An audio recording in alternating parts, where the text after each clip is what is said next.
வணக்கம் நண்பர்களே. தேர்தல் பொருளாதாரம் இது என்ன பொருளாதாரத்தில் புதிய ஒரு பகுதியாக இருக்கிறது என்று நினைக்க வேண்டாம். தேர்தல் நேரத்தில் ஒரு பணப்புழக்கம் அது ஒரு பொருளாதாரமாக வடிவமைக்கப்பட்டு இங்கு செயல்பட்டு கொண்டிருக்கிறது. உதாரணமாக கட்சி கொடிகள் தயாரித்தல், தேர்தல் நேரம்னா கட்சி கொடிகள் தயாரித்தல், கட்சியினுடைய சின்னங்களை பல்வேறு வடிவங்களில் தயார் செய்தல், உடைகளாக அணிந்து கொள்ளுதல், பரிசு பொருட்கள் கொடுத்தல் என்று பல்வேறு விஷயங்கள் இதில் நடக்கும். ஒன்று.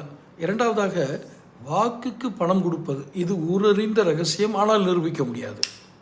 இப்படி தேர்தல் பொருளாதாரம் என்பது ஒரு மிகப்பெரிய பட்ஜெட். அது தேர்தல் பொருளாதாரத்தை அவ்வளோ எளிதாக நீங்கள் கணக்கிட்ட முடியாது. இன்னொன்று, இது ஒரு அண்டர் கிரவுண்ட் திரைமறைவில் நடக்கக்கூடிய ஒரு பணப்புழக்கம். இந்த பணப்புழக்கம் இப்பொழுது தமிழ்நாட்டில் தொடங்க ஆரம்பித்து விட்டது. பெரிய கட்சிகள் எல்லாம் தேர்தல் பொருளாதாரத்தை நோக்கி நகர்ந்து ஆரம்ப நிலையில் இருக்கிறது. இப்போ இந்த தேர்தல் பொருளாதாரத்தை கண்காணிக்கக்கூடிய பொறுப்பை தேர்தல் ஆணையம் தேர்தல் தேதி அறிவித்த பிறகுதான் அவர்கள் இதுக்குள்ளே வருவாங்க, செக் பண்ணுவாங்க, எங்கேயும் பணங்களை கேஷ் எடுத்துகிட்டு போகிறத பார்ப்பாங்க. இதெல்லாம் அப்போ தான் நடக்கும். ஆனால் இப்பொழுது இந்த வேலையை உளவுத்துறை செய்து கொண்டிருக்கிறது.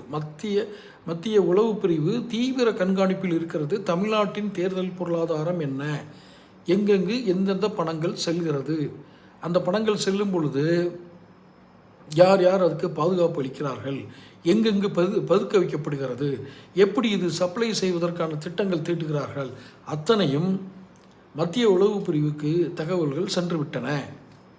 இப்போ இந்த தகவல் அங்கே போயிடுச்சுன்னா யார் மாட்டுவாங்க? உண்மையிலேயே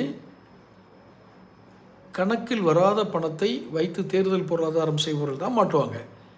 அப்போ அது யாருன்னு நம்ம சொல்ல வேண்டியதில்லை, எல்லா மக்களுக்கெல்லாம் தெரியும், நம்ம பேரே சொல்ல வேண்டியதில்லை.